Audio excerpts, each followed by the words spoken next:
pozdravljeni.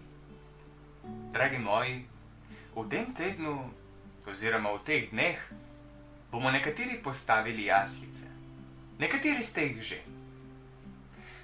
Ob jaslicah se spomnimo na prvi božič, na pot, ki sta jo opravila Marija in Jožef, na angele, ki so obiskali pastirje na betlehemskih poljanah, na modrece, ki so prišli z vzhoda počastiti našega superjunaka.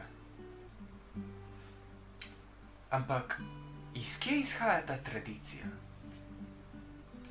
Prisluhnimo današnji zgodbici Boba Hartmana iz knjigice Zgodbe za božič, ki je bila izdana pri založbi Ognjišče.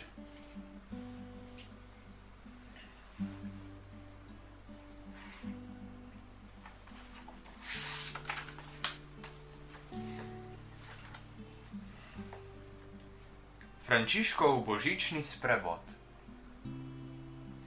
Vasica Grečo je ležala na z gozdom poraščenem griču, na drugi strani doline pod goro Terminilo.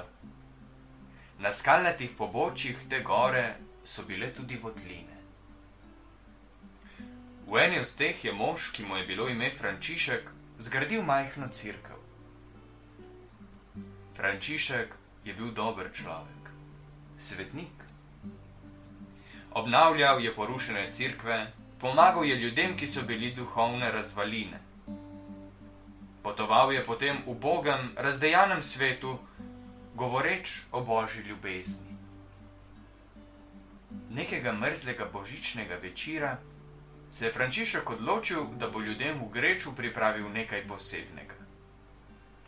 Sklical je svoje prijatelje, skupino menihov, ki so se imenovali Mali bratje, in jih prosil, da bi mu priskrbeli lesene jasli. Prosil je tudi za osla in lepo rjavo kravo. Ko je vse postavil v votlino, je spet razposlal male brate. Pojdite v vas, jim je rekel. Povabite vse in jim povejte, da jih tu v votlini čaka nekaj posebnega. Menihi so storili, kakor jim je naročil. In kmalu je Frančišek zagledal vaščane, ki so se vzpenjali po pobočju gore. Dečka s palico, majhno deklico, peka in kovača in debelega starega moža, burkeža in glumača in vojaka. Postaven mož je jezdil na konju, ob njem je hodila imenitna dama. Pohabljeno starko, berača in duhovnika.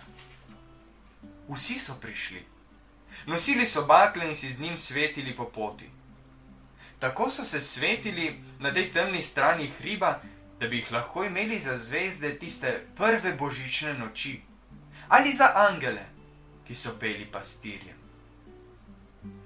Ko so prišli do votline, je Frančišek prosil eno od žena, da je kot Marija pokleknila k jaslim. Potem je prosil enega od mož, da je stal ob njej kot Jožef. Nazadnje je Frančišek začel peti. Pel je zgodbo prvega božiča in ljudje iz Greča so jokali, ko so slišali, kako je Bog izbral ubogo ženo, še bolj ubogo, kot so bili oni sami, da je rodila njegovega sina Jezusa. Zgodba bi se tu končala, pa se ni, zaradi meniha, ki mu je bilo ime Janez. Nekoč je bil vitez, neustrašen bojevnik. Potem pa je srečal Frančiška in ga posnemal, ko je dal slovo viteškemu življenju in se odpovedal bogastvu, da bi živel v uboštvu in opravljal dobra dela. Tudi tisto noč je bil tam ob jaslicah. Ko je Frančišek pel zgodovino božiča, je edino Janez videl nekaj, kar je sprožilo v njem klic veselja in začudenja. Glejte, je zaklical na ves glas. Poglejte v jasli, v njih leži dete. Ali je bil to čudež? Ali je bilo to od Boga poslano videnje? Kdo ve?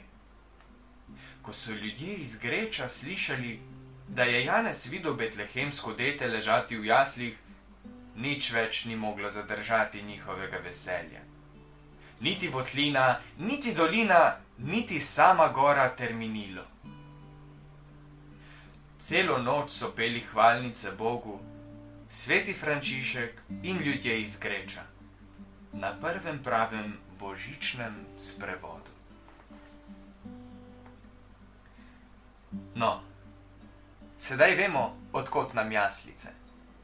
Zanje je zaslužen sveti Frančišek Asiški, zavetnik živali, narave in okolja na splošno.